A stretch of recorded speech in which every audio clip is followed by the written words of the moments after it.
haka ne, ba kowa ne zai gane ba. Shi kuma zancen guda ɗaya ne fa, magana ce ta ra'ayi, magana ce ta kishin ƙasa, magana ce ta kishin al'ummar da kake tare da su. Kowa na ta cece kuce kan maganar abin da ya faru tsakanin Rarara mawaƙi da kuma Davido mawaƙi. Dukkaninsu sun haɗa suna ɗaya, duka mawaƙa ne, kuma kowa akwai ɓangaren abin da basirar da Allah ya bashi. To wai shin da kai ka shiga ko ke kika shiga kuke ta wannan cece kuce, kun je kun binciken me ya kawo wannan maganar? Abin fa da ya kawo wannan maganar siyasa ce. Ita wasu kuma suna ɗaukar maganar cancakar suna haɗa ta da ƙabilanci ko kuma addini.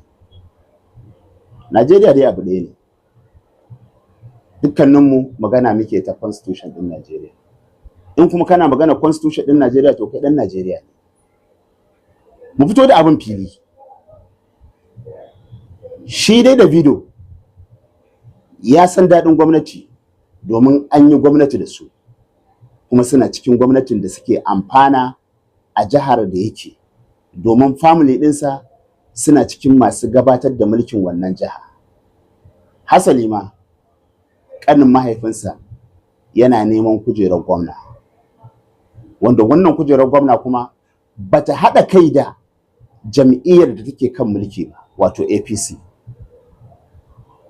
Sai ya amfani da wannan damar ya tafi ya je ya tara mutane, ya sa sunayen waɗanda aka kama a kudu a jikin rigarsa, ya kuma bayyana wa duniya irin ƙasƙanci da kuma lalaci na gwamnatin Najeriya, akan cewar a kawo ɗauki a Najeriya, a kawo ɗauki a gwamnatin Najeriya domin me a ceto waɗanda aka sace. Wannan kenan. Shi kuma Rarara mawaƙi ne shi ma, sai yake kallon Davido ya yi wannan abin ne domin me, domin waccan manufa tasa, domin me ya kore farin ciki da kuma farin jini na gwamnatin da take tafiyar da gwamnati a Najeriya. A don haka sai yake ganin to don me shi ya je ya yi wancan abin, shi kuma ba zai kalubalance shi ba. Don haka ya ce ya kwance zanin uwarsa a kasuwa, in ji Rarara. To abin mamaki da ke da kai da kuka shiga rigimar kuke ta cece kuce, wace irin gudunmawa ce kuke bayarwa a wannan cece kucen da kuke yi? Me manufar ku? Yes, na yadda ni dan arewa ne, na yadda ni dan Kano ne, na yadda ni Bahaushe ne, kuma na yadda ni musulmi ne. Bari in ɗauki Rarara. Me Rarara yake yi? Rarara, ka je jihar Katsina, ya gina ƙaton masallaci na Juma'a. Wannan na sani, ka sani, in ka ji haka ka san addini aka yi wa hidima. Me Rarara yake yi? Rarara ya tara matasa maza da mata sama da mutum 500, ya yi musu aure, wanda ya aurar da su, ya yi musu kayan ɗaki, ya ba su jari, ya ba da sadaki, ya gina gidaje. Wannan me ya yi? Ka ce gudunmawa ya bayar. Na san Rarara masallatai yana ginawa waɗanda ake kansu salawati.